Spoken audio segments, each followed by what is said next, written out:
everybody, Z Garcia here. Today I'm taking a look at a little game called Ada's Library. This is from Playtee Games, and this is a reprint of a game called Phoenix that came out many years ago, in which you were, well, that one was fully abstract. You were arranging colors based on a pattern in the center of the table. In this one, you are now arranging books based on a pattern in the center of the table, one player versus another, and you are trying to get that pattern replicated on your side faster than the players sitting across from you. Let's go ahead and take a look at how it works. We'll come on back. I'll tell you what I think of it. To set up the game, I'm going to shuffle up these cards here, and they're going to get laid out in the center of the table in a random order. Then the players take the bag that has all these books in it, and every player is going to pull out 10, setting them up again in the order you pull them, so randomly across from one another. And what I am trying to do is arrange these books in this order. If I manage to do that, I am going to win.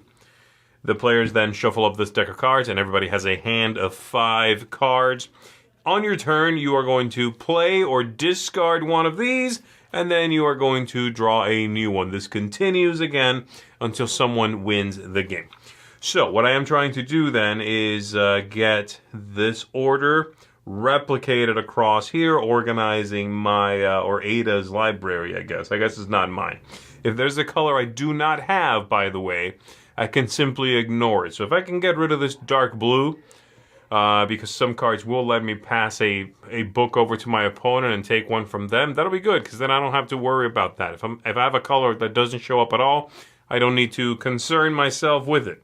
These cards are going to let me move things around. And they will do things such as swap 2 books that have one in between them, so that are 2 spaces away. Same thing but 4. There you go. This one just lets me move a book 2 spaces. This one over here lets me swap 2 adjacent books. Okay, so taking a look here, I am going to play that card, and I'm going to swap this one with this one over here, which is 4 away. So I would do that, and then I draw a new card. And then my opponent is going to go. My opponent has a few cards themselves. They have move 3 over here, and then they have these 2 with the red writing are going to affect the center line. So these are going to allow them to move up this that we both have to adhere to. It can definitely be a little punishing when something like that happens, but they could do that.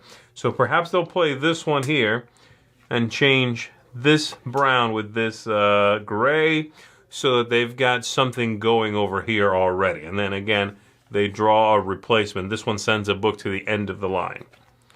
Comes back to me, and I'll do the same thing. I just sort of was messed over a little bit, but I do have to start organizing some things.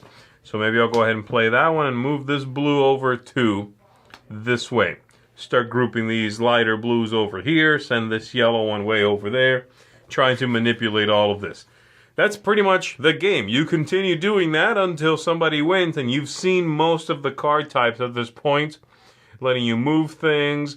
This is the one you haven't seen yet, which is swap a book from your line with one that your opponent has that is directly across from it. This lets you swap the 2 ends, the outer ones. But that's it. I think at that point then you have seen all the cards in the game. Get your line figured out first, and you win. Now, to be fair, I've played Phoenix in the past, and I was not a big fan of it. I rated it quite low. I thought it was too abstract, too mean. There was simply not enough interest, not enough control, and no flavor on top of that, because, again, the game was fully abstract. You were arranging colors. But I figured I would give this another try and see how much the book theme helped. And to be fair, I hadn't played in many years. So I thought, okay, maybe I'll like it. Maybe, the packaging is considerably smaller than the original game. The original game really was in a oversized game box. So I gave it a go. I still don't really like it. I still think the game is simply too random, and there's too much chaos.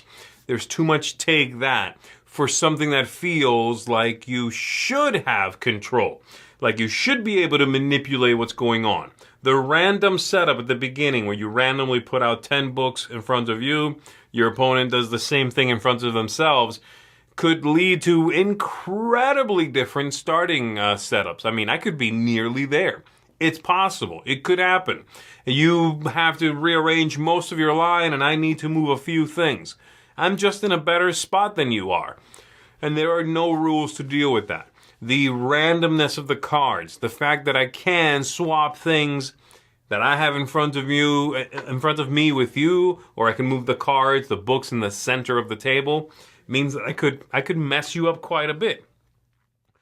However, I think this edition of the game is a lot cleaner, and I do think that I didn't have as many issues with the interpreting cards, understanding like what does that mean when they show me this arrow pointing here and the outline of the book. What is happening? What am I supposed to do when I play this card?